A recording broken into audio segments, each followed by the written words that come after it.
Assalamualaikum warahmatullahi wabarakatuh. Perkenalkan, kami dari kelompok yang beranggotakan saya sendiri, Rahmat Febrian Putra, dan teman saya yang bernama Zaki Firas Dauza.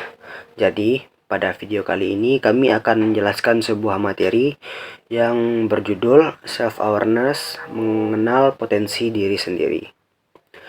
Baik, tanpa memperpanjang kata-kata, kita langsung saja untuk masuk ke dalam materinya. Self-awareness sangat penting artinya bagi seseorang untuk paham tentang situasi sosial, paham tentang orang lain, dan paham tentang harapan orang lain kepada dirinya.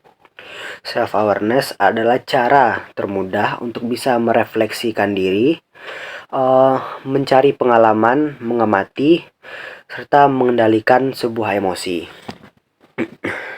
Sebetulnya apa sih yang dimaksud dengan self-awareness?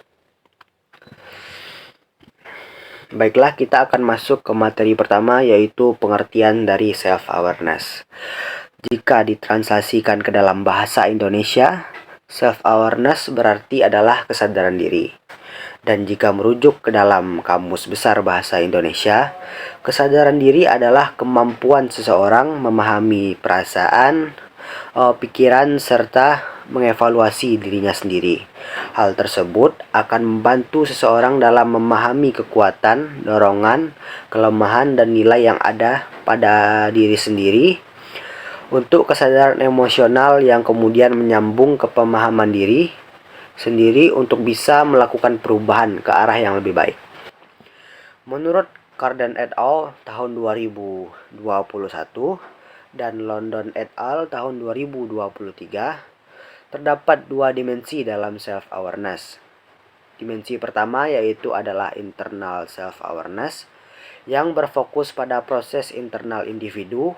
Aspek yang diperlihatkan dalam dimensi ini meliputi kepribadian, kepercayaan, kebiasaan, ketertarikan, serta proses kognitif dan emosional. Dimensi kedua yaitu adalah external self-awareness yang berfokus pada interaksi yang terjadi di luar individu. Jadi, dimensi ini juga mencakup bagaimana individu menampilkan diri mereka sendiri di lingkungan masyarakat ataupun sosial. Oke. Mengapa self-awareness itu penting? Menurut Sutton tahun 2016 mengungkapkan bahwa increased awareness of the self is both a tool and goal. Kesadaran diri yang meningkat merupakan sebuah alat serta tujuan. Oke. Hal ini menunjukkan bahwa self-awareness merupakan keterampilan yang sangat penting untuk dikembangkan. Oke, kita akan masuk ke dalam materi selanjutnya, yaitu adalah jenis-jenis self-awareness. Seperti yang sudah dijelaskan pada materi di atas tadi, self-awareness itu terdiri dari dua dimensi. Yang pertama adalah internal self-awareness, yaitu merupakan bentuk kesadaran diri yang berfokus kepada diri sendiri, soal passion, nilai, atau cara berperan ke masyarakat dengan tujuan bisa hidup lebih bahagia. Jika mampu punya kesadaran diri dari internal, maka stres, kegelisahan juga bisa lebih terkontrol dengan baik. Dan yang kedua yaitu adalah external self-awareness yang merupakan bentuk kesadaran diri yang bisa membuat paham tentang cara orang lain memandang diri kita atau seseorang. Hubungannya juga dengan sikap empati seseorang. Terus yang kemudian aspek-aspek apa saja sih yang termasuk ke dalam self-awareness? Oke, berikut ini adalah beberapa aspek yang masuk ke dalam self-awareness. Oke, untuk yang pertama yaitu adalah konsep diri. Konsep diri atau self-concept merupakan gambaran seseorang tentang dirinya sendiri secara psikologis, sosial, karakteristik, ataupun emosional. Yang kedua adalah menghargai diri sendiri. Self-esteem atau kemampuan menghargai diri sendiri menjadi dasar hubungan positif dengan orang lain dan juga mendukung sebuah kreativitas, proses belajar, dan tanggung jawab terhadap diri sendiri. Terus yang ketiga adalah identitas individu yang berbeda-beda. biasa disebut sebagai multiple selves, yang terjadi saat menjalani sebuah aktivitas. Jadi, hubungan sosial maupun kepentingan lain. Ada dua konsep diri tentang dirinya sendiri dan persepsi terhadap pikiran orang lain. Terus yang terakhir adalah kemampuan mengenali emosi, yaitu mengenali emosi artinya mampu lebih mudah untuk memahami emosi yang dirasakan dan hubungan dengan pikirannya, juga berhubungan dengan semangat diri dan kerja seseorang. Terus selanjutnya adalah yang kelima, yaitu kemampuan pengakuan diri.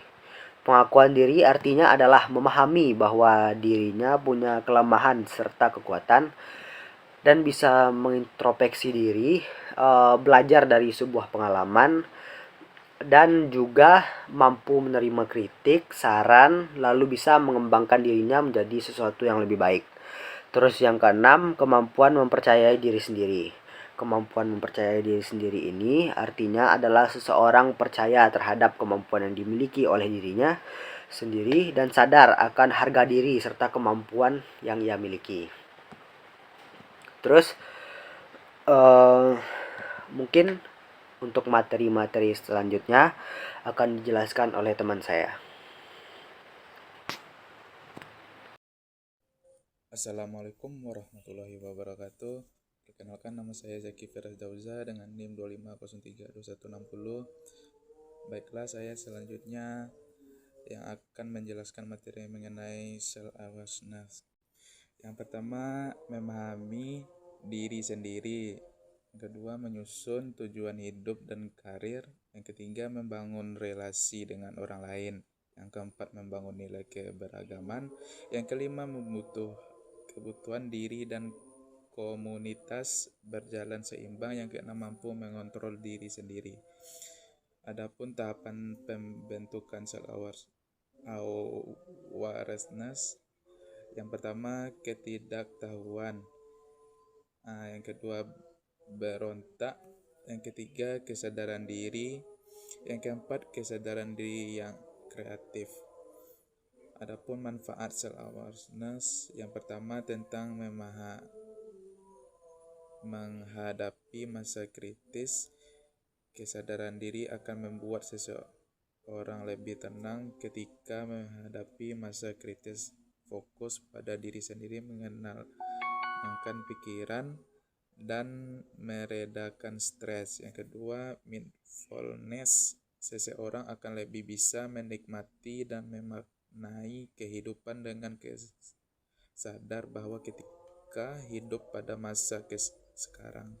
Yang ketiga, bekerja lebih cerdas, yaitu kerja cerdas dan efisien juga memanfaat dari self-awareness, karena seorang akan paham kekuatan dan kelemahan diri sendiri. Yang keempat, meningkatkan relasi.